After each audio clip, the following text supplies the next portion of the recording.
You're listening to Ideal Practice, episode number 24. Today, y'all, we are talking about what it means to follow your heart and use your head while living a life of adventure and service. This is a really in-depth conversation with someone I recently met who wowed me with her story. So we're going to go deep, y'all, and it's a little bit longer, but I hope you will tune in and stay with us all the way to the end, because I've got not just one, but a handful of journal prompts that I think would serve you well if you are anywhere near as inspired by this story as I was. So, stay tuned.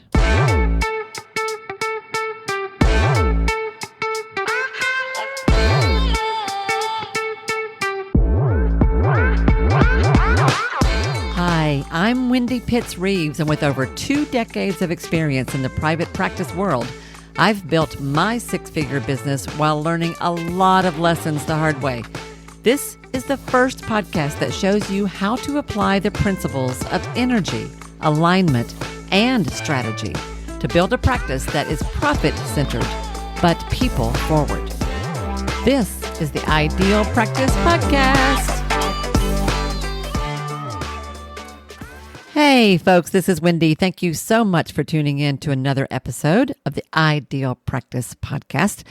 Before we get into today's episode, I wanted to do something I don't actually usually do, and that is I want to take just a moment to tell you a little bit more about today's guest.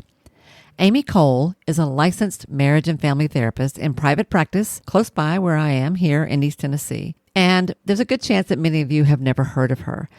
But I think after you hear her story, if you are as inspired as I am, you're going to find that there are a ton of takeaways and incredible wisdom that we can all learn from her experiences. Among other things, Amye was a volunteer at Ground Zero after 9/11 because she was serving as an intern at the United Nations when that happened. She's traveled to the Himalayas of northern Nepal and to Kigali, Rwanda, all in search of the service that she is determined to bring to the world through her work. And she has quite a sense of adventure, which I think you will find as well. It's been a long and winding road, and a big part of her story is about her being open to new experiences, new guidance, and new opportunities that pop up sometimes in the most unexpected ways. It's really, really rich. So I hope you will stay with us. I hope you enjoy it. And I would love to hear from you afterwards what you think. And with that, let's get into the interview. Hello, everyone, and welcome. This is Wendy, and I am so excited because today we get to have a really super cool conversation with someone I met actually kind of by accident. We are both members of a local Facebook group that is tailored specifically to licensed mental health professionals in our area. And Amye, as you are about to meet, had posted an intro, just sort of sharing a little bit about herself and her practice. And her, just her intro was not like anyone's I had ever read. And it piqued my interest. So I reached out to her. And when we talked, I was so blown away by her story. I asked her if she would come back just to talk to us today. And she was kind enough to say yes, because I think she has a story that you guys are going to get such a kick out of. So let's just dive in with that. And let me say, hey, Amye, welcome to the program. Hi, Wendy. Thank you for those kind words. I'm really excited to be here today and talk with you. Absolutely. So what I know about you is that you are an LMFT in private practice in Knoxville, but you are so much more than that. So let's start by tell me a little bit about your practice now, what kind of practice you have, what you do. I've already forgotten. You're a solo practice, I think, right? Mm-hmm. That's right. Yeah. Mm-hmm. Right. Tell me a little bit about your practice right now, and then we'll go somewhere else. Sure. So during the pandemic, as most of our colleagues, I moved to telehealth. And right now I see clients about 3 days, sometimes 3.5 days, and have some time for administrative work as well. I am licensed in a multitude of states. So I'm licensed in the states of Tennessee and Virginia as border states. And then I'm also licensed in California and Nevada. So Wow. I am a sole proprietor. I run my own practice, and I see everybody via telehealth right now. Okay, that alone is something right there. You're licensed in 4 states. Yeah, I am. I think I read that somewhere, but had forgotten that. So right off the bat, good Lord, 4 states. Mm-hmm, Okay. mm-hmm, mm-hmm. Did you plan to do that, or is it just kind of evolved that way? Like, how intentional was that? It was intentional when I originally earned my degree on the West Coast. So I lived on the border of California and Nevada. So I was living in Northern California. And then I earned my degree at the larger university nearby, which was located in Nevada. So from the beginning, I had wanted to provide services in both states. And then through the course of a variety of life experiences, I ended up back where I grew up here in East Tennessee. So when I moved my licenses and moved my practice, I had some clients who were moving to Virginia because I think it's just another close border state. And so I also decided to apply for a license there. So that's part of the reasoning behind it. Wow. Okay. I think it's a really, really good business strategy. So have you been telehealth based pretty much from the beginning, or was it in the pandemic that you kind of switched that way? It was in the pandemic. Well, it's an interesting question, actually. So I was in person when I started my practice on the West Coast, and then when I moved here in East Tennessee, I actually wasn't fully licensed yet for a whole variety of reasons that we can talk about as we sort of talk about where I was at that time in my life. And when I became licensed in Tennessee, I really wanted to be part of a practice where I could be a sole proprietor. So sort of rent a room, but be within a building with other professionals in the helping field. So I did that, and I wanted to diversify my income, and I wanted to keep in touch with the West Coast just in general. Yeah. And I know California has a huge need just because it's so populated. So at the time, there wasn't as big of a resource for me to just provide telehealth like I do now through insurance panels. So I joined like a third-party company, and they would connect me with people who on their insurance plan could have telehealth through this third-party company. So I was already in the process of diversifying how I viewed my practice. And then when the pandemic came along and everybody moved to telehealth, then I sort of reconceptualized and moved in that way as well. And that's where I've remained. Okay, that's interesting. So today you have a full-time practice and you're seeing people, you said, about 3 days a week, mostly? Yeah. Okay. Mostly. And are you mostly insurance-based? Yeah, more than half. Yes, more than half. So a little half insurance and then the rest are self-pay. So you have a blend, I'm thinking? I have a blend. I do. I like that. And who do you see today? Like, what kind of clients do you see, or what kind of work are you doing today? Because when I read your about page on your website, I told you before we got on the call, I was like, she does that and that and that and that.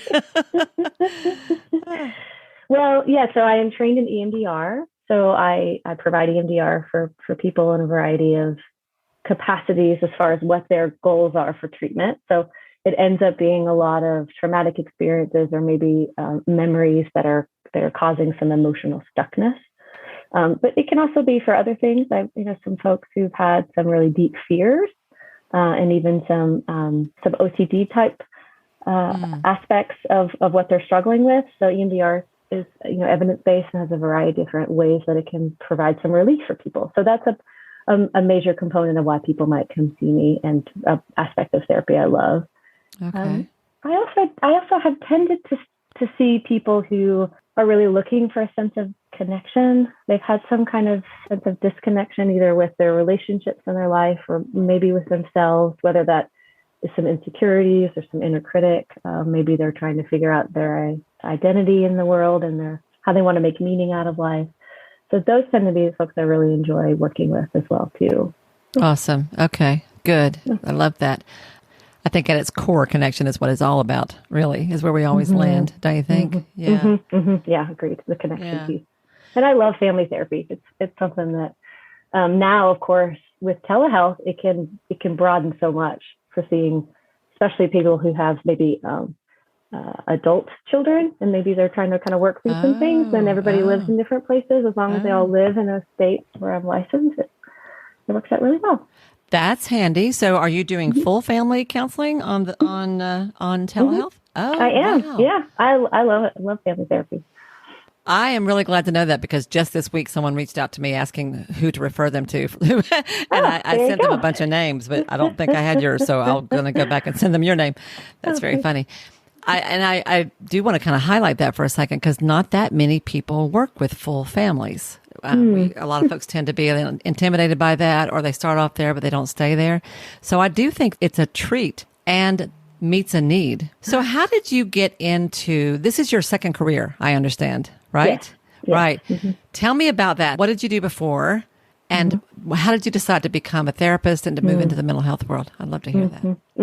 You know, I could define myself always as a seeker, someone who's been seeking. I can remember back in my undergraduate realm when I would have these conversations with a couple of my professors with whom I was close and say, I'm ready to get out of the learning environment and into helping make the world a better place. So that's been something I've really been seeking for a long time. So I originally thought that was going to be in global politics. So I sought out and was awarded an internship at a non-government organization at the United Nations right out of college.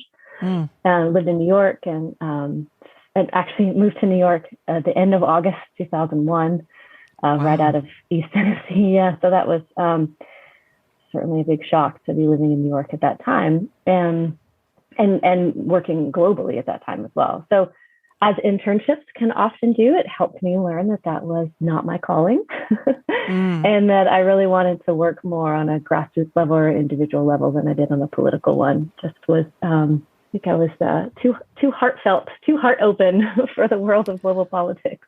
Okay, so you got out of, was this out of your undergrad? Is where you started this? So I earned my undergraduate here actually at Marable College, and then I worked for the Presbyterian United Nations office. So it was an office that the Presbyterian Church had at the UN as a place for advocacy and education of how people could get involved, and also how the church could have a presence there with some of the advocacy that was important for human rights. Goodness gracious. And so you went from here to New York City in August of 2001, right before 9/11, right? Yeah. So y'all, let me for those who aren't familiar with the places that she's talking about, Marable College is a beautiful little small, sweet liberal arts college that is very well thought of, highly regarded, that is about 3 miles from my house. And it's a lovely school in a small town just outside of Knoxville. And to go from that to New York City, I can't even imagine what kind of a culture shock that would have been. And then to have been there very young, right before 9/11, that would have been quite an experience. So I'm guessing you were probably there on 9/11 or close to it. Oh, I was in the NGO building. Yeah, we were there on East 42nd Street. So we were right next to the UN. So the NGO building is located. Goodness gracious. Okay. Yeah. And you were involved in this global work and all this dramatic major drama unfolding. And from there, we're like, nope, this isn't what I was aiming for. Was it because it was too policy directed and you wanted to be more directly involved? Is that what it was? What was it about that? What did you learn from that experience? I thought that change happened through policy, I think, as I was learning in my undergraduate and I was at that kind of young, idealistic place in my life. And what I saw was that there was so much caught up in not only just bureaucracy, but sort of who knows who and who's making side deals and which countries were meeting behind closed doors. It broke my heart. And I thought, oh, this isn't really about let's all get in the same room and come to a conclusion and do what's best for the world. I'm not saying that certainly that intention wasn't there, but the way that it got there, it just was, it was, I guess, a little bit of a rat race, which is what people think of when they think of California, ironically, which is where I ended up going. But yeah, it was not for me. And it was even in the NGO world and the nonprofit world where it was still some closed doors. Who do you know? Let's make sure the most important people are in the room. And it wasn't very nurturing as an intern either of, hey, let's make sure that these people who are coming right out of college, their ideas could bring some value. They could have a lot to contribute. Yeah. It was a big learning curve in a lot of different ways. It's very eye-opening. Yeah, I'm thinking of the fall from innocence is what I'm thinking. Yeah. Kind of a crash course in how the world works. Politics are politics at all levels. So from there, And I want to just say kudos to you for having the courage to try that, because a lot of folks would dream about something like that but not go after it. And sometimes it's only by trying something that you find out this fits, this doesn't fit. So from there, where did you go? What happened after that? So then I applied. I'd always wanted to live out west because we had visited the West in Colorado when I was a child with my siblings and my family, and I just thought the sky was so big and the mountains were so dramatic. And so I'd always wanted to live there and try that out. So I applied for a job in Denver and a job in Reno. And the Reno job happened to be an AmeriCorps position. So I was awarded that on the phone at the end of my interview. Sight unseen, never been to Nevada. So packed up and moved out west, drove my little Toyota Camry with one of my pets, and my dad hopped in the car and moved out with me. And you had never been to Nevada? I just, in full honesty, I had pictured it being like Denver because I'd been to Denver. And so when I rounded the corner, we arrived at night, as it be. And so, with all the casinos, there's a lot of lights. It's very colorful, it's very neon. And I thought, where are the skyscrapers? Where's the city? And I had a little moment of, what have I gotten myself into? Yeah. That was a much bigger adjustment than New York, interestingly enough, I think. Anyway, I lived in Reno for a year, but soon after I moved right up to the mountains where I could be up at Lake Tahoe, which is where I stayed for 15 years. Oh, wow. Okay. Built a life there. Mm-hmm. Okay. So you were in Reno for a year and then you moved to Lake Tahoe. Mm-hmm. And were you still working with AmeriCorps that whole time? So AmeriCorps was a 1-year position. And while I was in AmeriCorps, I was connected with someone who had a close friend who was running a boarding school, an international boarding school, and they were not doing very well. They needed some support in their marketing. And she just sort of pitched the idea, hey, could you help them out? They're up at Tahoe. And what do you think about doing this on the weekends? And so I started working in their admissions office before my AmeriCorps position ended. And then I had a job lined up. And so I stayed with them for 5 years, and director of admissions, ended up really growing the international piece of the boarding school. So I would travel around different areas of the world and do some recruiting and tell people about this beautiful place of Lake Tahoe and this school where their children could go, or perhaps there's a lot of in international boarding schools, you might imagine there's a lot of agents where they connect families with the right school for their children. And so I worked with a lot of agents to do that. And during the course of that time, the same friend really encouraged me to consider getting a master's degree. And she was getting a master's in education through distance learning. And she said, what about this MBA program? So through her encouragement, I ended up earning an MBA at the time. And that really taught me a lot about what a healthy business looks like. What does it mean to be a healthy manager or healthy supervisor? And how is that healthy not only for the relationship, but also for the health of the company? So it was, there was a lot I got out of that experience. So you went back and got an MBA in what? Was it in just an MBA, just in general business, or was it something specific? Strategic management. Strategic management. Okay, got it. So what was your undergraduate in at Marable College? It was in religious studies. Oh, okay. And I created my own minor in women's studies. So they sort of gently told me that I wasn't really supposed to tell people that because they didn't have a minor in women's studies. But I would tell people that I had a gender studies type of focus within the religious studies courses that I was taking. And this is real. So when you were at that point in your life, and I know that this is evolving and there's a lot more to this story. And by the way, I also had a minor in women's studies. That cracks me up. Oh, I love it. Great. But when you were at that point in your life, before you took off to New York and everything, when you were an undergrad, what did you think you were going to be doing after school? Policy. I thought I would go in policy. Mm-hmm. Yeah. Got it. Okay. So I'm going to make the world better by influencing the decision makers. Okay. Yes. Got it. And be a decision maker. Yeah. And be a decision maker. Mm-hmm. This is very interesting. I'll be curious to see where this goes. So from there, we've talked about the kind of winding road through Reno and up to Lake Tahoe. And now you're working in admissions for a boarding school dealing with international contacts, bringing kids. Was this high school age or college or? It was 6th through 12th grade, but it was really primarily high school. Mm-hmm. Got it. And so you are now the connector that's bringing people from all around the world to come to this school. Yes. I'm guessing. Yes. So my goal at that time was I want other people to pay for me to travel. Love it. Love it. And I did that, and I, experienced that. And then as I was making the decision to leave that school, I really wanted to travel for myself. You were already thinking globally from the beginning. This is kind of how you're wired, I think. And you said that you were a seeker.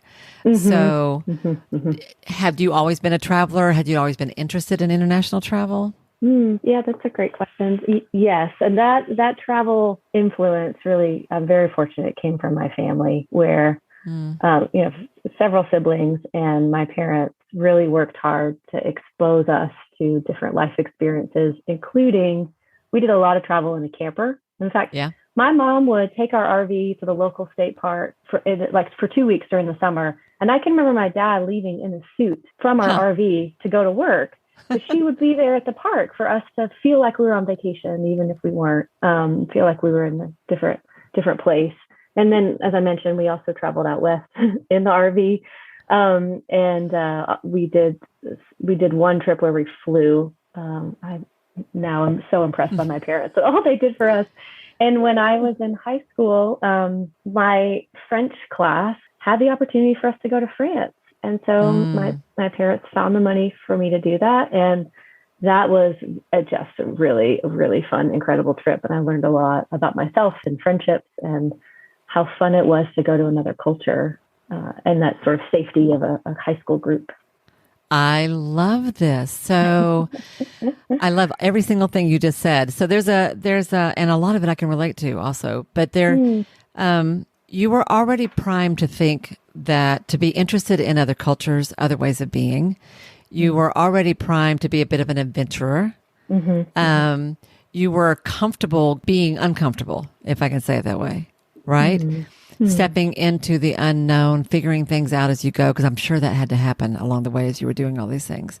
So when I also love that I had a goal of making sure getting to other people to pay for my travel. I know. I think, y'all, it doesn't always have to be noble. Sometimes it can be just like that. I like that. It's honest. It was honest, right? And what's wrong with that? I think it's brilliant, actually.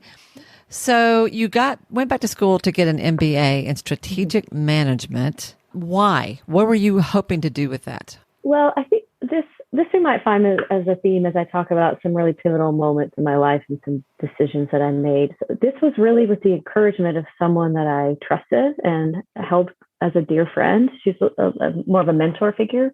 And she encouraged me and really said an MBA is what she was thinking, I think, maybe serving the school where I was working. And she also really encouraged me personally that an MBA is something that you can apply to almost anywhere you're going to go. So I really took that to heart. And I also asked if the school would help with the financial aspect of it, if I committed to staying there the entire time I earned the degree. And I kept to that. So I was also creative a little bit in how I approached being able to afford it at the time. Yeah. And by the way, that, admissions work is, especially as a director, I was not only running budgets and recruitment plans and that place, I was doing the marketing as well.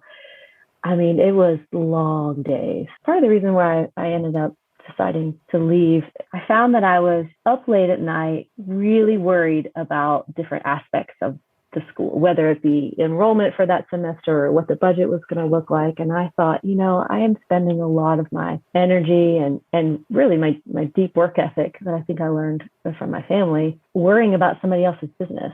And I think the MBA helped me realize some aspects of that, about what does a healthy business look like? Am I working in a healthy business for a healthy company? And ask some of those questions about, growth and where I want to be and what I want to be doing. And also, where am I putting my energy? So it taught me a lot personally, as well as some of the business stuff. That's really good. So you were part of what that experience was teaching you what mattered most to you. And that's a great way to phrase it. A great way to phrase it. I have often said that, like, one of my biases is that I actually think it's better if you have some life experience before you go into private practice. And a lot of folks I know nowadays get straight out of school and go straight into private practice. And Lord, if you can do that, more power to you. I don't think I could have done that.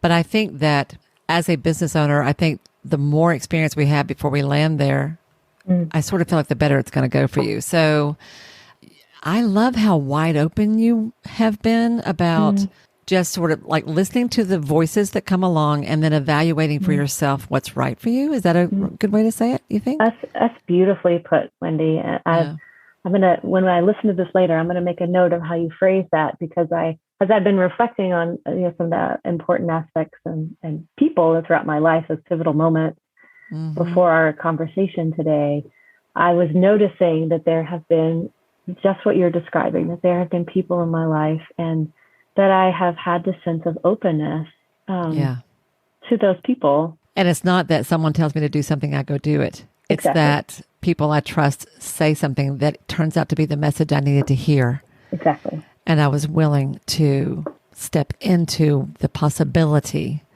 of what they were suggesting. There's so many things I could say about it. So from there, somewhere along the way, you were like, I'm working long hours. I'm worrying about somebody else's business. I have a sense now of what a healthy business is. I'm not sure this is where I want to go or where I want to stay. What happened? What was the next moment that shifted you from working with that school to what happened next? And where'd you go next? And y'all, I'm going to tell everybody, she has such a long and winding road of her career. I really did just want to kind of follow. I feel like I'm following somebody on a trip, and we're going to go to this mile marker and then this. So bear with me, y'all, because there's a reason why we're doing this. It's just such a good story. So thanks, Wendy. So kind of you. So I did some more seeking, and I landed at a place where I stayed for about 5 years. But I knew that those entire 5 years, I worked at a liberal arts college. Really love liberal arts education, since it was so pivotal for me in undergraduate. And I worked in their admissions office, ended up being director. But I just knew that whole time that I was still seeking. I needed income, to be honest. And for a variety of reasons, I ended up staying in the Tahoe area. And I sort of felt like my personal work there too wasn't complete yet. There was more I wanted to do. I loved working with college students and it's such a useful, energizing place, working at a university or a college. Yeah, I get that. I taught a college course, so it's been a long time ago, but there was a point where I was invited to speak. I actually taught a class at Marable College. Oh, you did? Yeah, it's been a long time ago. But I remember when I was first on campus, I was like, oh, I forgot what it's like to be on a campus. Gosh, it's delightful. Yeah, totally. I know. Yeah, it was so much fun. So you were there for 5 years. There's a practical side of this. I got to make a living. Right? Yep. And there's a restlessness there that I'm hearing as well. Quite accurate. Yes. Okay. So where did the trip take you next? So while I was there, I became part of the Rotary Club. And I really believe strongly in community services. Again, this is my family raised me, and not only in the Presbyterian Church, but also just in general of giving back to people who maybe are underserved or, because we just had so much, not only physically, but also just in our hearts, I think. So Rotary, I love it because it has this international connection. It has some philosophies I really align with. And you get to meet with people every week who are like-minded, who also really value and prioritize community service. So I was on the board of the local Rotary Club, and somebody came to present who had a nonprofit that was based out of the town where I was living, but they were spending all their time and their focus traveling back and forth to this really remote area of Nepal, so the northern Himalayas. And they took trips every year to bring people, and you could do either just the traveling, kind of more for fun, or you could go and do some service there. And I thought, wow, wouldn't it be cool to bring a group of college students there? Because this sounds amazing, as well as a group of Rotarians. Honestly, I couldn't believe none of the other board members came up with this. This sounds great. Let's go. So I had kind of always wanted to do this. So I pitched the idea to the liberal arts college and ended up creating a service learning course. We brought 7 students over. Another Rotarian came, brought his daughter who was in college somewhere else. And we went to this area. It's called Humla, northern Nepal. It's right on the Tibetan border. There's no road access. And once you get there, there's no roads either. When you fly the plane, picture this, Wendy, the clouds have to be clear because it's the runway is sight only, right? And so it's this huge drop off of this. I mean, it's almost 10,000 feet, the capital Simcoe of that Humla district. Oh, wow. When you come in, you see this huge canyon beneath you, and the clouds have to be not around you, and you land. It's beautiful, beautiful place. Really incredible people, big hearts opened up to us. So we So you're trekked in around. you're in a small plane, I'm going to guess. Oh my gosh, yeah, Yeah, tiny plane. And you're flying in the Himalayan mountains, right? yeah, yeah. So I'm guessing you had to fly over some pretty high places and kind of drop down into this town pretty quickly. Yeah, I think that's Yeah. really accurate. Yep. And by the way, at the time I had a fear of flying. Great. That's a heck of a way to do things. Okay. But I got to be honest, I was conscious of that. And I said, I don't want this to be a barrier. And I don't want it to be such an obstacle that I won't do something just because of this fear. Like, I can figure out how to get through this, as terrifying as it will be. Even as I talk about it, I can remember how terrified I was in that airplane. So we're all 7 of the students, and was one plane carrying all of you?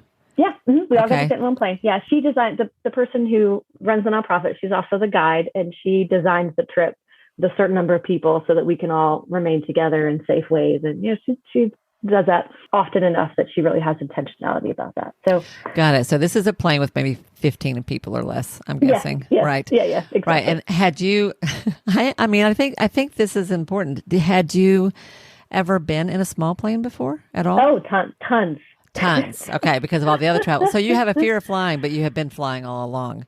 Yeah, my dad is a pilot for fun, and so he could fly us as kids in these tiny little 4-seaters and 6-seaters, and I won't say that's where my fear of flying came from, but maybe he did. Maybe he was really adventurous when he flew us. I'm not sure about that, but yeah. So anyway, so we landed, and the nonprofit has a whole network of people there that they already know. And so she'd already been there, and she had partnerships with many of the midwives, and there's a locally run hospital, and then there was a private hospital too. Really the idea was maternal health and maternal health education. So I really love the setup that she'd already done with many of the midwives is they've created these beautiful cloth tankas that provided education without words, with pictures only, about what it meant to have a healthy birth. We had these birthing kits that we distributed in many of the villages.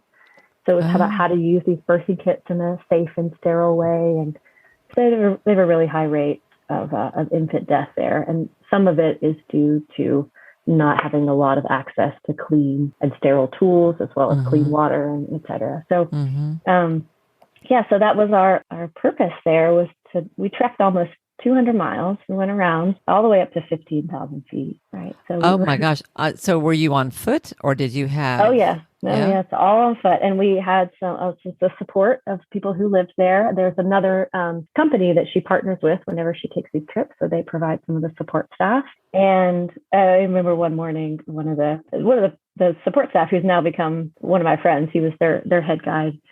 And he said, "Amy," he's saying this to the students too, "Today, all you got to do is walk," right? It's like, what a beautiful perspective when you're, when you really, it's challenging to trek that elevation and that many miles and new culture. And it was challenging in a lot of ways. A long way from home. I'm guessing, was oxygen an issue? Did anybody have any air sickness that y'all were dealing with in your group? That's a great question. We were well prepared for that, so we did not encounter that. We knew to look for signs. There was someone who got quite ill for some other reasons, and that was unfortunate, but it wasn't, as far as I remember, due to altitude. So I said air sickness, altitude sickness. Yeah, I knew that. Air sickness. I just made that up.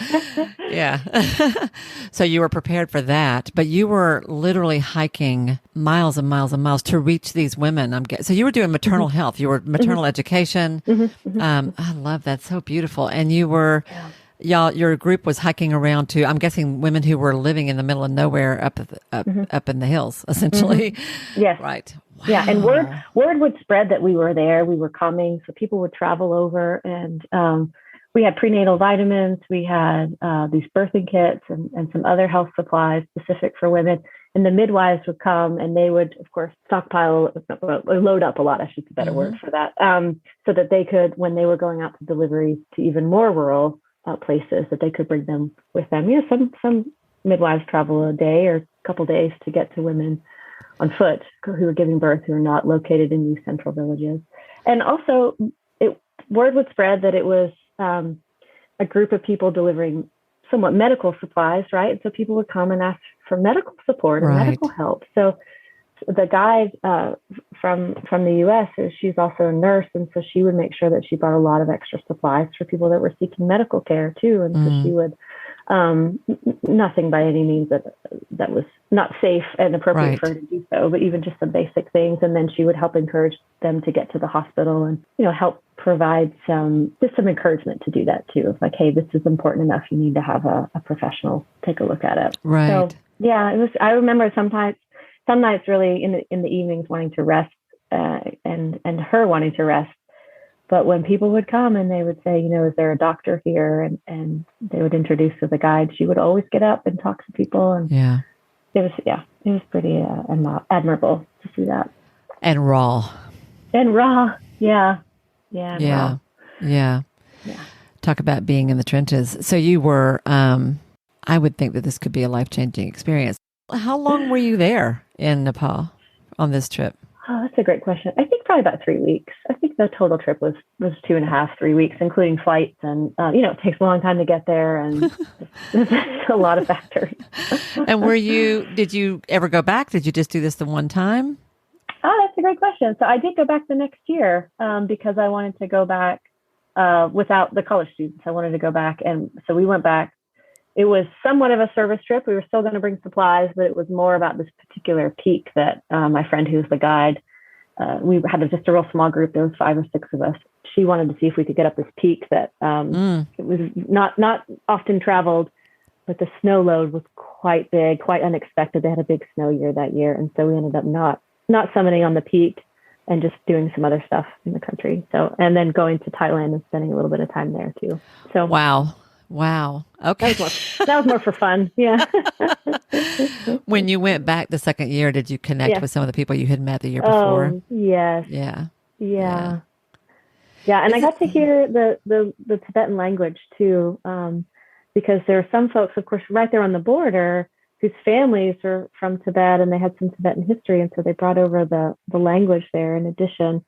And so it was just really, that trip was special in its own way. It was a lot of community connection, a lot of time with people that she knew and had created this network and community there. So I got to be a part of the community, which was really cool. In the best sense of the word.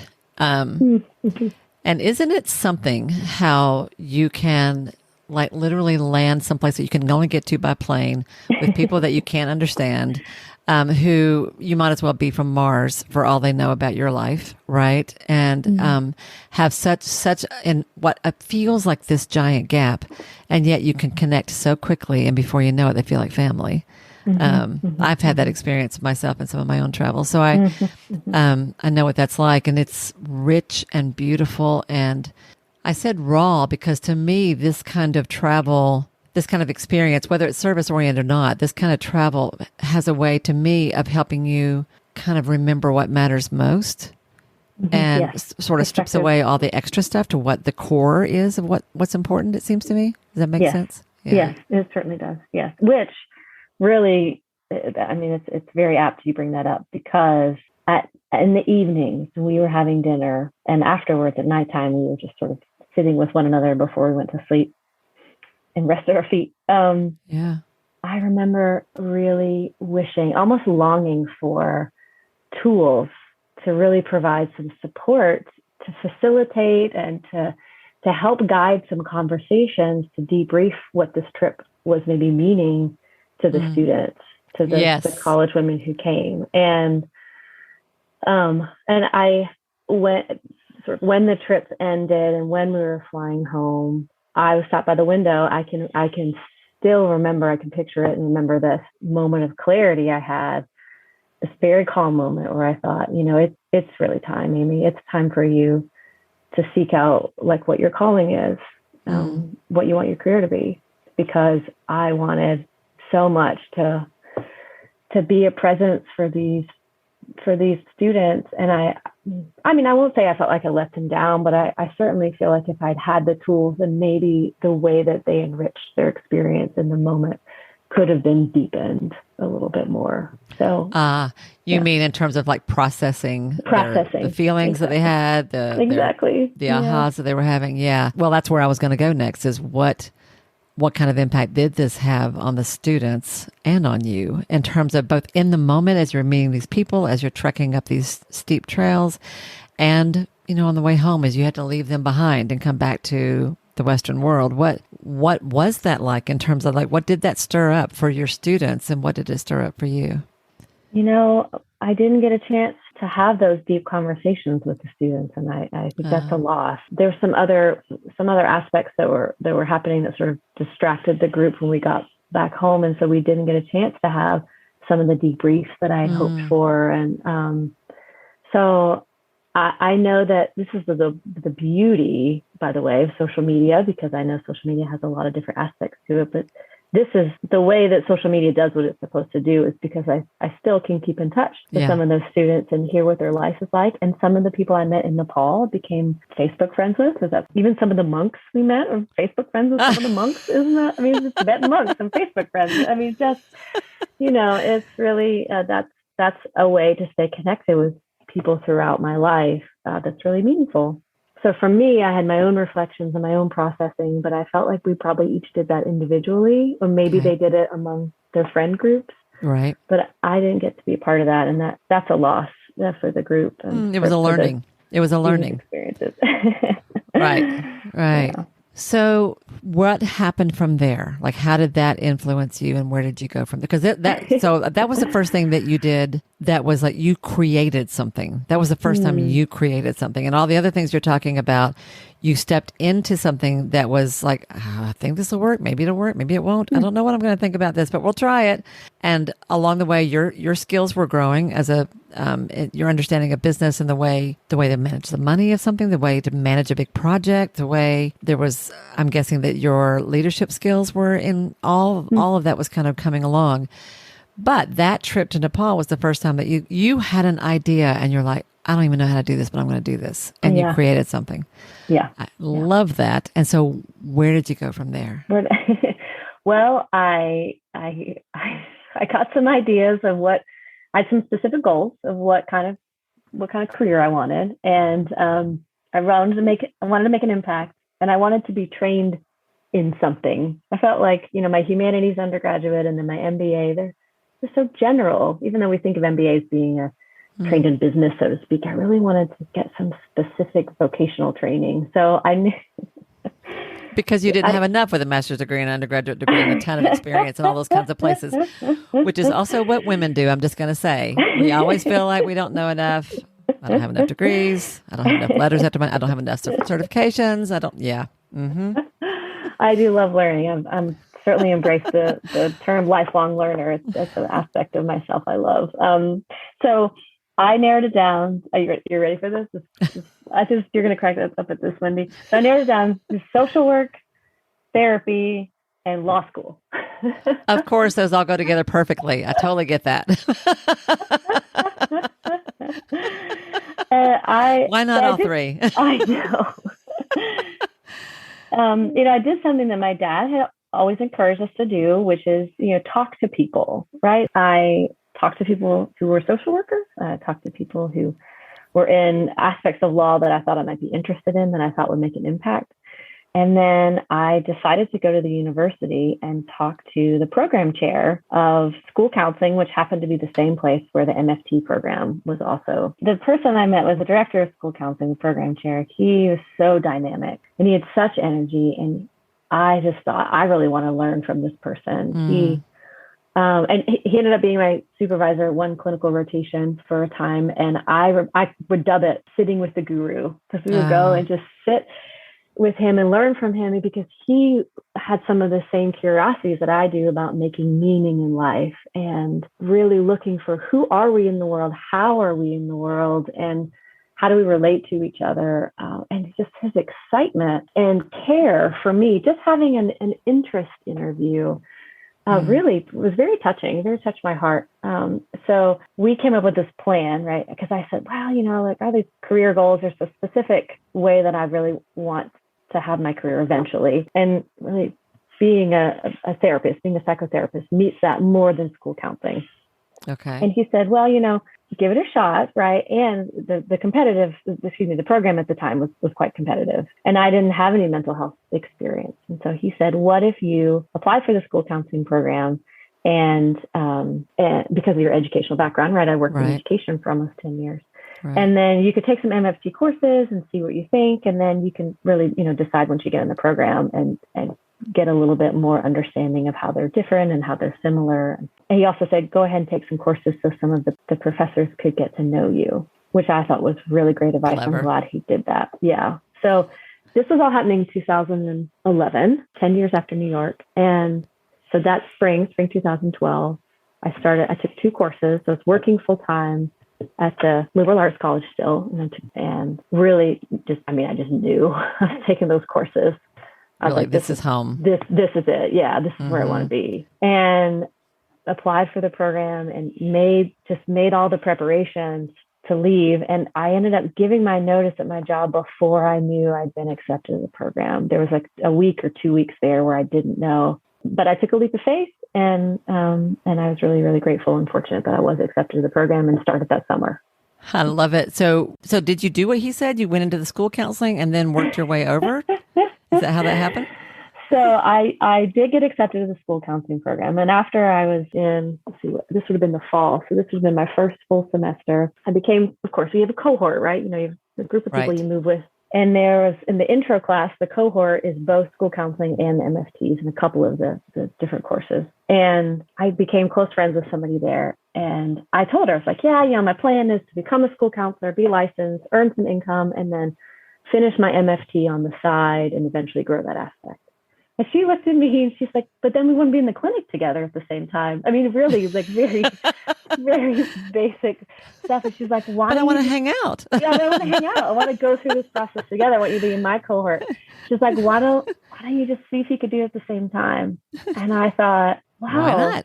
I bet I could do that. So I went back to the program chair and I pitched the idea. I was like, would you, so the school counseling is usually 2 years and the MFT is 3 years. And I said, would you give this special consideration for me to take extra classes so that I could do a 5-year program in 3 years? And he said, Amy, if anybody can do it, you can.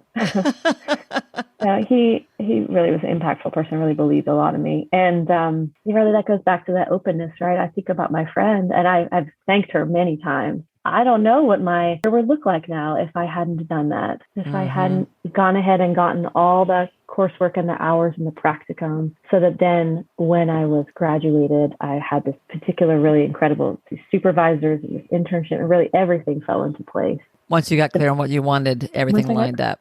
Yeah, right. In really the best possible way. I mean, there was one point, Wendy, I was taking 21 credits in graduate school, right? And I had a graduate assistantship and, was commuting down from the lake and it was a lot. It was a lot of hours and totally worth it.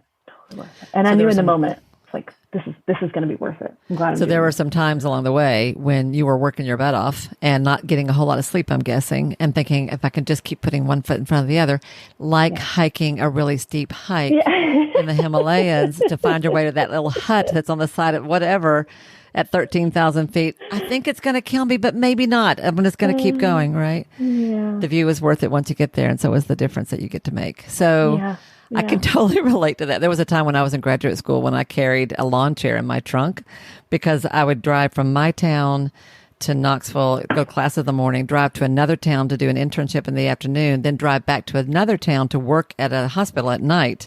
Yes. And I was basically doing that like 3 things a day. And I would stop at a city park on the way and take a 10-minute nap. I get my lawn chair out of my trunk, take a 10-minute nap, get back in my car and go to my work. And it was insane for a while there. Wendy, I could really relate to that. You build in what you need to do, and you find your own ways to nurture yourself in the midst of all these demands that you have that you need to and you want to meet within a certain time frame so that you can move forward with what your goals are.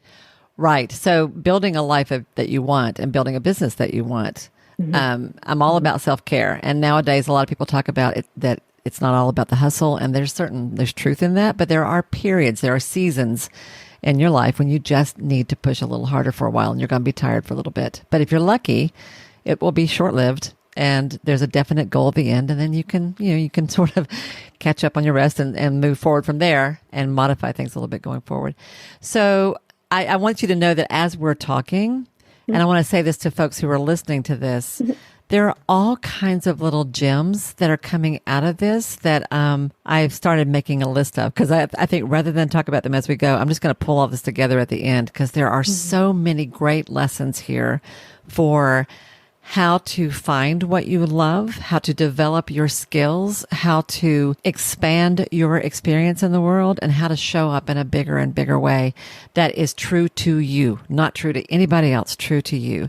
That's, to me, that's what this is all about. That you, Amy, over and over and over again, have given yourself permission to explore, experience, and when needed, when necessary, redefine who you are, what you want, where you want to go next. So let's take this one more place. I know you've got one more big adventure that you've gone to after this. Yeah. Yeah. So, as I mentioned, I had some personal losses and some personal changes that happened that were pretty unexpected. So this would have been 2017. And I was an intern, so I was an MFT intern. And then I was getting licensed in both states, working in a nonprofit, which I really loved that nonprofit, felt very valued and valued what we did all together, working with people who had encountered violence. And this is California and Nevada. So you're still out there, right? Yeah, exactly. Yep. Yeah. And this was a nonprofit that was located in both. It was right there on the border. And so I could provide services to both people. So that was really a moment where I was glad that I was doing that. And I had a colleague, someone in my cohort who said, hey, we can all start our own practice now, even though we're not licensed. And I was like, no, we need to wait till we're licensed. We need to be on insurance panels. How will people find us? Right. Just sort of, I'm not sure I'm ready for this. And she really encouraged us and said, you know what, let's find an office and we each rent one day and then we can afford it. And there'll be other helping professionals in the office. And so I did that. And I'm just really grateful to her, because with her encouragement is how I started my practice so early. And got it. The supervisors I had, my clinical supervisors, who were really incredible, supportive people to me, they would send me referrals and other people that they were supervising who thought would have good fits. And so I had my practice established, but I was not yet licensed. And some aspects came up in life where I just said, I've been here for 15 years and I really am getting this clarity that it's becoming time for me to move home to East Tennessee. And I thought, well, the practical thing to do would be to wait until I finish my licensing process. So I calculated that would probably happen in the springtime of 2018. I have a brother he's an engineer, right? So you can think someone in the humanities mental health field and someone who's an engineer, right? We might see the world a little differently. And he gave me this great, great advice. He said, Amy, think about what your goals are. And every decision you make is either towards that goal or away from that goal. Now, there's a writer downer. Yeah. He gets credit. My brother Eric gets credit. He's also an entrepreneur, by the way. So my dad. And so for that moment in my life, it was very helpful. And I thought, okay, my decision, I already know in my heart, this grief of leaving my community I've built and grown with for 15 years, and also this clarity that it's time to move somewhere in the vicinity of home. But what I need to decide is when I'm going to go. And so I thought. So you I'm going to guess that you had like a feeling that was growing inside, a certain kind of a restlessness, a call, just a sense that I'm done here. It's time to go. Was it like that? Or was it, I love it here. Here is fine, but there's something else that I need to go do. Was it like you were being called to something? Yeah, that one. Exactly. Okay. Yeah. Got it. Yeah. Got it. And I've experienced some unexpected changes and some losses that said, it's time for you to seek what's important to you, Amy. Well, there's some personal goals that you have in life. They're really important. And, becoming a mother was one of those. It's always been a goal of mine. And it's been an aspect of my life that even when I was seeking and designing what I wanted my career schedule to look like, that was a part of it. Is one day I want a family and I want my schedule to look this way for a particular reason of how I want to parent.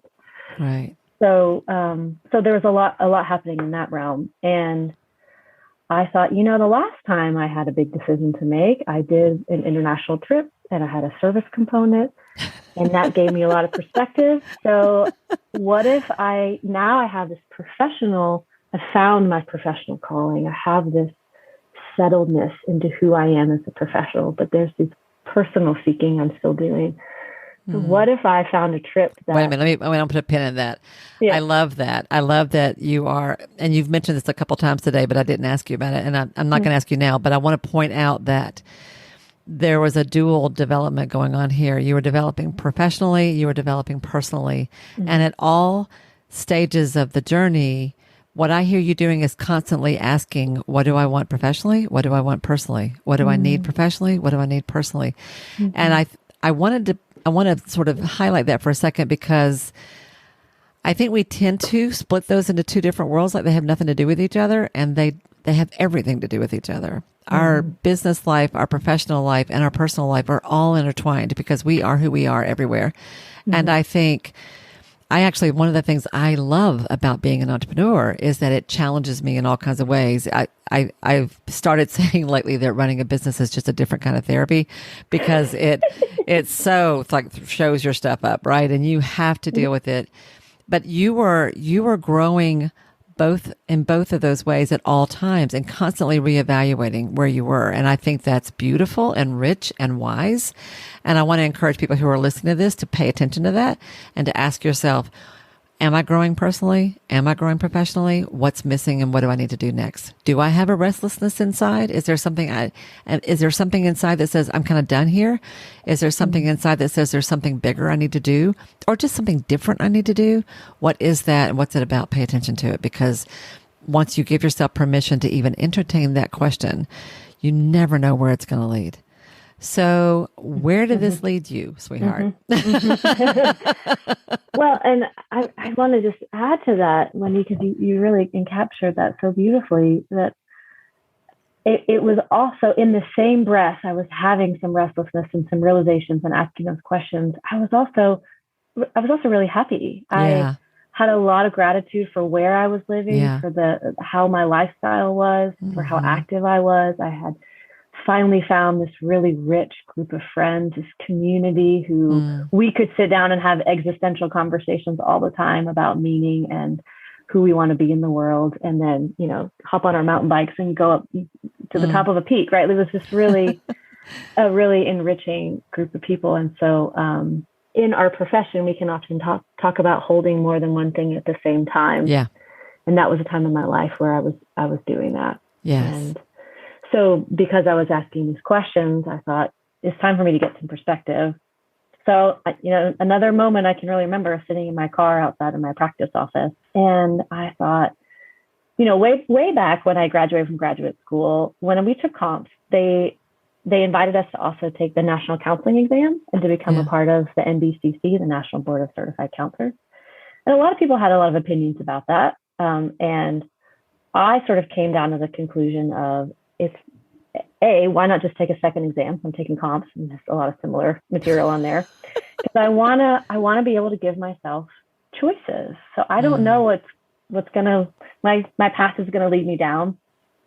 Keep all the doors open. I want to keep those doors open. Yeah. So because I became a member of the NBCC, I would get their emails and they would talk about different trips they offered, different conferences. And I knew I didn't want it. They had a conference in Bhutan, by the way. And I thought, man, Bhutan was on my list. It's right by Nepal, gorgeous country, but I don't want to do a conference. And so I know that I want to go and do service. So they had another trip. This trip happened to be to Rwanda, where, and I ended up going. I called them, applied.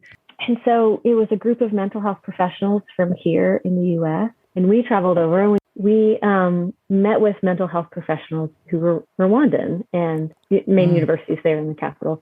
And NBCC has, they probably call it an institute. I think it's what they call it now. And you become a mental health facilitator. So at the beginning of our trip, we became trained as mental health facilitators. And part of the Rwandan group, in addition to people who were licensed psychologists, et cetera, were also the leaders from this really incredible nonprofit that provides support services women who'd survived the genocide and had also happened to experience sexual assaults during the genocide, most of whom had children from those assaults. So the leadership was there in this training with us. So then the second part of our trip is we divided up into small groups. I worked with 2 other Rwandans, and we talked about our little section of training that we were going to do, and we spent some time together. And then we went out to this really rural area of Rwanda, and we provided the training. And the training is really designed to empower people, where you could sort of recognize signs when people might be in a mental health crisis, or they might need some extra support services. So what services do you have in your community, and how can you connect them in an empathic way, using active listening skills and things like that. And it was just a beautiful time. We had such a great time. It was so meaningful. We learned a lot about the history of Rwanda. We traveled around and learned about the genocide, and all the way back to when really imperialism entered in that area of Africa. And it was a really incredible trip. And I thought, I've been waiting my whole life for this, to bring my professional calling in to providing service and partnering with people who are local, listening to them. What do you need? How can we, support what's already there? It's just another entity for that. So I had a roommate on that trip, and she really knew some struggles. And actually, I think most of my colleagues knew that I was there to make a big decision about when I was going to move back home. And I knew by the end of the trip, I said, I'm not going to wait. I'm going to take another leap of faith. I'm not going to wait until I am licensed. I'm going to go home and close down my business and seek and decide which area I'm going to move to and find housing. And I left. That trip was in November. So my dad flew out. Actually, my mom and brother came and helped me pack up, which was really a beautiful gift they gave me. And then my dad drove back with me, because as you might remember, I mentioned that he drove with me from New York out to Reno, 15, 16 years earlier. And so then we took the different highway. We took the Southern Highway this time, and different car, different pet, but it was full circle for us. So I love the way this has gone full circle there, and more ways than one, actually. So when you went to Rwanda, which is quite different from Nepal, I know everybody asks you this, so apologize for asking a dumb question, but I'm going to ask it anyway. And I know there's no such thing as a dumb question. Y'all don't correct me. I know. But were you nervous about going there? Were you fearful about going? Because that's a whole different kind of fear to me, Rwanda versus flying into the Himalayas. No, I did not have any fear about people, et cetera. I think I was mostly worried about like mosquitoes and things like that. Well, that's real. I did, you could do different things to protect yourself from malaria. And I'm pretty sure I did the sort of, you take the pills before you go kind of thing. And so that was more, like I said, in fact, I stayed late myself and a person from UK and then another person. So you could add on to the trip. This is part of what NBCC does, which I love. So we stayed on to go through the gorillas that are on the Congo. Oh, cool. Oh, wow. So, and then we got this idea of like, well, Rwanda it's a pretty small country, but they call it the heartbeat of Africa. In part, not only is it really incredible, beautiful culture and people there who I think we have a lot to learn about what it means to forgive and to really own your past when it has a lot of violence and a lot of terrible things that have happened, and understand what are all the frameworks and the context that led to that violence to occur, and also because it has kind of a little bit of mini ecosystem of almost all the other parts of the whole continent. So you can experience going up to the mountain, you experience the rainforest, you can experience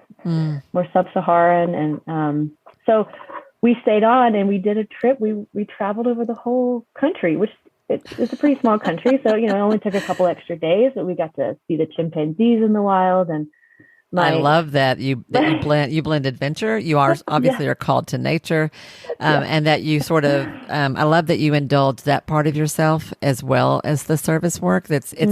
You serve others and you serve yourself too. It's not either or. You do both and I'm a huge fan of that. I really believe in that, and it's exactly the kind of thing I would do. I'm a huge believer in the benefits of travel. And I just especially travel outside what you're used to. So, I mean, if all you've ever done is gone to the beach, the same beach that you've gone to your whole life, that there's a certain pleasantness and sweetness about having that familiarity, but it doesn't expand you the way international travel does, especially, or even travel to other parts of the U.S. that you can't even, that feel like international travel. So I'm a big fan of that. I'm also a big believer in experiential work. And I think there's just nothing like, whether it's with our clients or with ourselves, about diving into an experience to learn about yourself. And I love that I love that I've got a big decision to make, so I think I'll take a trip. I've got a decision to make, so I think I'll take a trip. I love that. Those who listen to this podcast for any length of time, at some point I will tell the story about how I went to Switzerland in my early 20s because I was facing a crisis of my own and I needed to kind of get my act together. And I purposely chose something that felt too big and too hard on purpose. So I there's a lot about this that I just love. Let me bring this home. We've been talking a long time. I knew we were going to. I can't help it. It's a really good one. So what would you say, what role would you say that your own energy or your mindset, your that side of how you think about things, what role would you say that has played in how you've approached things all the way through? Well, I guess that I have an internal drive. I mean, I know that that's a part of me. And I try to surround myself with people and with opportunities that are going to cultivate that. And I've learned that when there's something in there that says it's time to go big, and all of that comes with that, including all the fears, to do my best to really spend some time with where's that coming from, what's going on, and how can I listen to that in a responsible way, and an intentional way.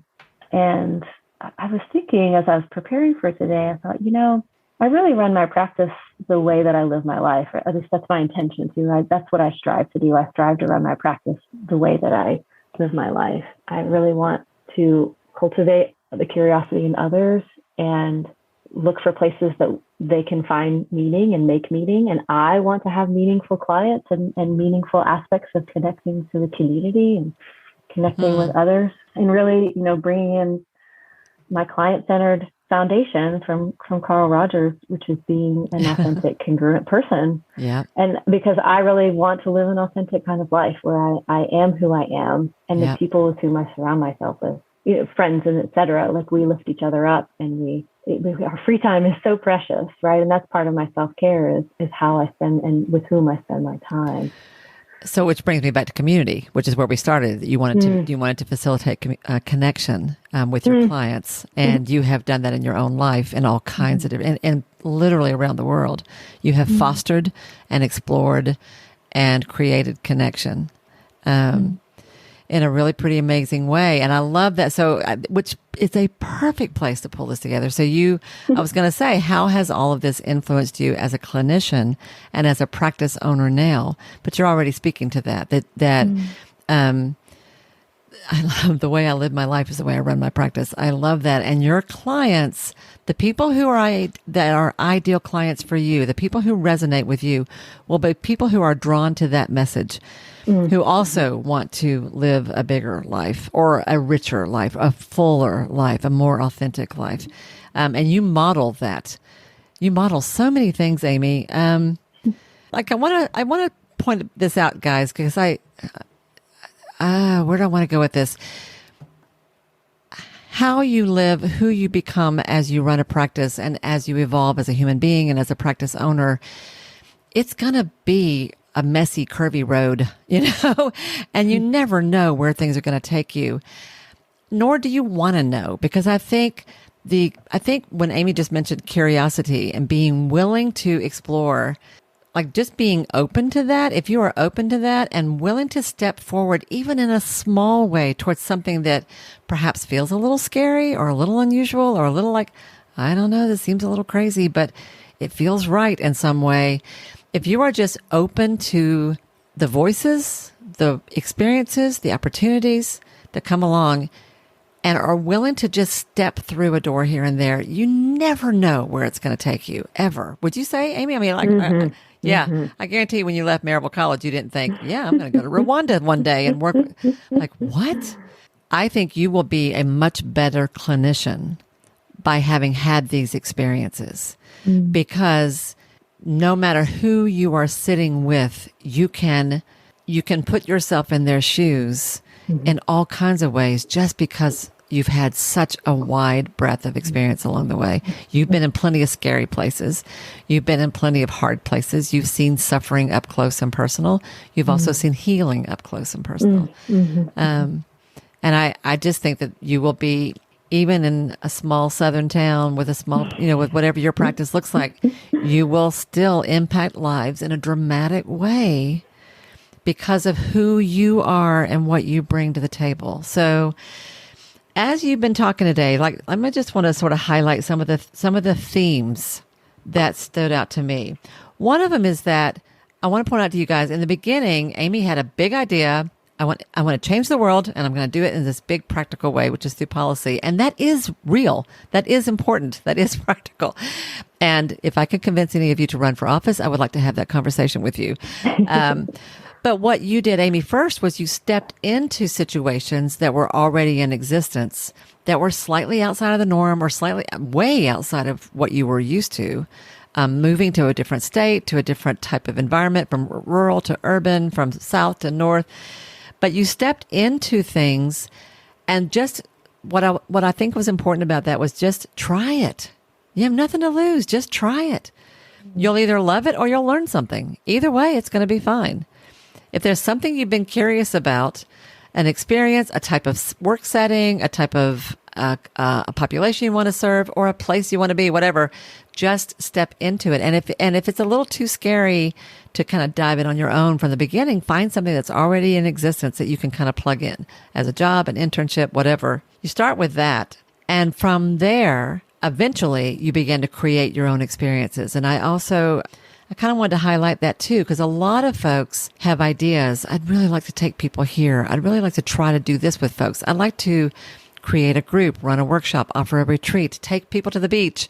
And I had that experience myself back in the day before I started Secret Adventures, which was a business I used to run, that when you have an inkling inside of it would be when your clients are talking to you in a way that you find yourself thinking, gosh, if I could just do this with them, if I could just take them here, or if I could show them this, or if we could do this deeper kind of experience. If you don't know how, don't worry about that. Just make the decision you're going to figure it out, and you will figure it out. So I kind of want to encourage people to act on the big ideas that you have and just try it. I also, because that's what you did, Amye, when you took the group to the Himalayas the first time, I also love the way that you listen to key people in your life. You are tuned into wisdom when it crosses your path, and you actively sought feedback, ideas, input. And at every step of the way, you listen to yourself ultimately. And I'm going to guess, I don't know if you do this consciously or if you just kind of do it instinctively. You said something about being too open-hearted. And I'm thinking when we listen to people, when guides pop up in our life, as they do, and they offer us a new way, or they show us a signpost, I think to check in with yourself and kind of go, does that ring true for me? Is there something about that that's exciting? And if it's scary, exciting and scary often feels the same. So it's worth it to kind of think, is this good scary or bad scary, right? And to always, of course, check in with your own intuition, what to do, what feels right. But I too have had those kinds of moments in my life where mentors, teachers, influencers, a random conversation here and there that completely would put me on a different trajectory. And I think magic happens when you're open to those things. I also like the way that you kind of through that and other ways that you, Amye, have always made a point to, this goes back to community and connection, to surround yourself with people who encouraged you to do better. Like people who called you into something bigger, who said, have you ever thought about trying this? I think you'd be good at it. Have you ever thought about going here? I think you'd like it. What? Me? And that you consciously, actively have put yourself in situations, whether it was the Rotary, I would not have thought of the Rotary that way, but you're right. I mean, I can totally see how that happened. I've been in civic clubs over the years. I know what that's like too, but I didn't have the right attitude about it. You did. And I love that. Mastermind groups, peer groups with consultation groups, women's retreats, or just whatever, wherever your tribe is, to put yourself in situations and with people who are a little ahead of where you are, or who have done something that you've never done, but you think would be kind of cool, because you will naturally grow just from being around those kinds of folks and opportunities. And then the last thing that you said that struck me, or not said, but it's sort of a theme all the way through what you did, Amye, was that your North Star was service and still is. And everything you did, I mean, you were all about the adventure. You were definitely about fun. You wanted to make good money. I love that too. This isn't an either or. Yeah. And it was about making a difference in big and small ways. And that's also helped you make decisions along the way. Yeah. Right? So, yeah. That's really beautiful. You can see that and pull that out. I was jotting down notes as you mentioned each of those themes, because it's really, it's a culminating moment to reflect on my life and what's brought me here, and also to hear how you can weave in some themes, so that I have great admiration for how your skill in doing that, and also really very humbled in what you have to say about my own life and experience. So thank you for that. Well, that's really sweet. I am a therapist after all. It's what we do. It is what we do. But, well, I kind of do that naturally, but I also, that's what I want to be about here on the podcast. I want people to see why this is relevant for them, and I want this to inspire them. And I think you are quite the inspiration. So for people who want to connect with you, learn more from you, maybe send you a referral, maybe come meet you for coffee, maybe just talk to you, how do they reach you? Where can people learn more about you or find you? Yeah. I think the easiest way is the website, 3 Leaf Connections. So that's plural. Love it. And the same web address is also my first name, last name, and my credentials. So I have 2 web addresses that go to the same place. Okay. So, we'll be sure and drop that down in the show notes. Y'all, this is what it means to be a healer. This is also what it means to create your own ideal practice. And I'm going to predict that where Amye is now isn't where she'll be in 3 or 4 years or 5 years. Something else is coming, because we are always expanding, always evolving. So Amye, last thing, pulling it together. And I know we've gone long. I will try to edit this a little bit to make it a little shorter, but I knew there was going to be a lot of good stuff today, and I didn't want to shorten it. I just want to go where it takes us. Is there anything else that you might like to share that feels like you need to say to make this interview complete? Well, in the words of Carl Whitaker, find your cuddle group. Oh, I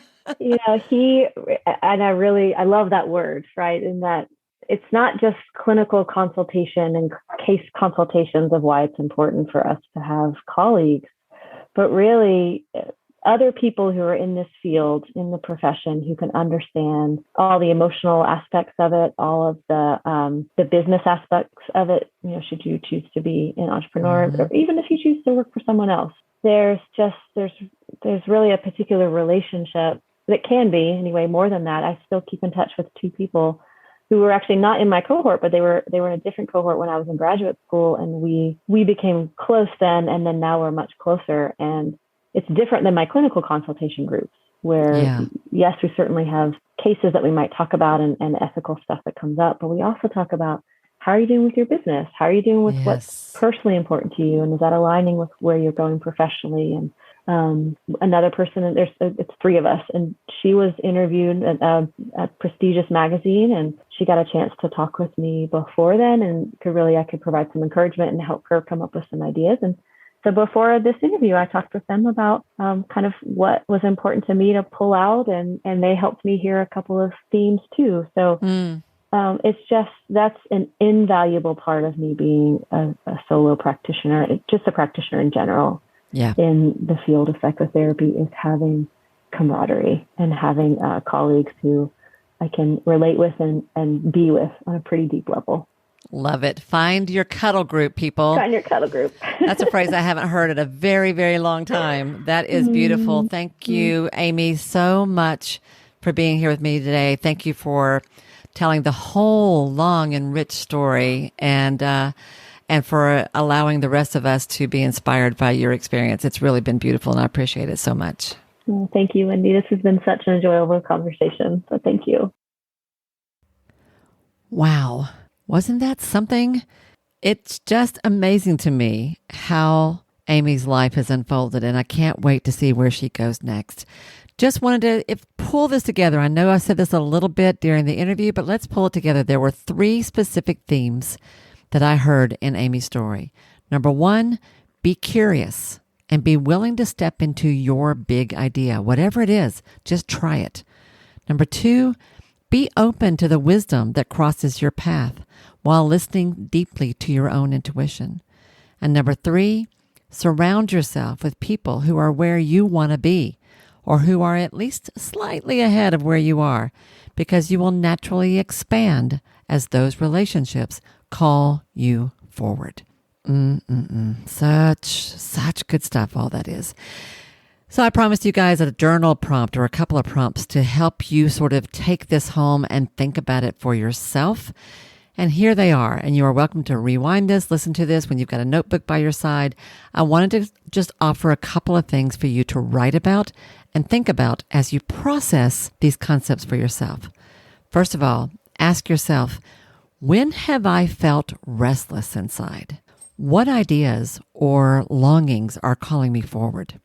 Second, what would I do in my life or my practice if I could just figure out how? And third, what is the very first tiniest step I could take in that direction? And what might happen if I actually took that small step? Answer those questions. Give yourself a few minutes to sit down with a pen and a journal and see where those questions take you. You might be surprised. And with that, y'all, thank you for your patience. Thank you for hanging out with me today. I will bring this to a close. I just want to say, if you have enjoyed this the way I hope you have, and you know somebody, you have a friend, you have a colleague who has this kind of a restlessness inside, or who has a big idea that they need to act on, I would love it if you would share this episode with them. And better yet, if you've had a particular takeaway or an aha, or there is some way that this has moved you, would you share it in a review? It would mean so much to me if you went over to Apple Podcasts or even to Spotify and posted your review about the podcast and what it means to you. That would mean the world to me. Thank you, everybody, for being here. With that, have an awesome week, and I will see you next time. Bye now.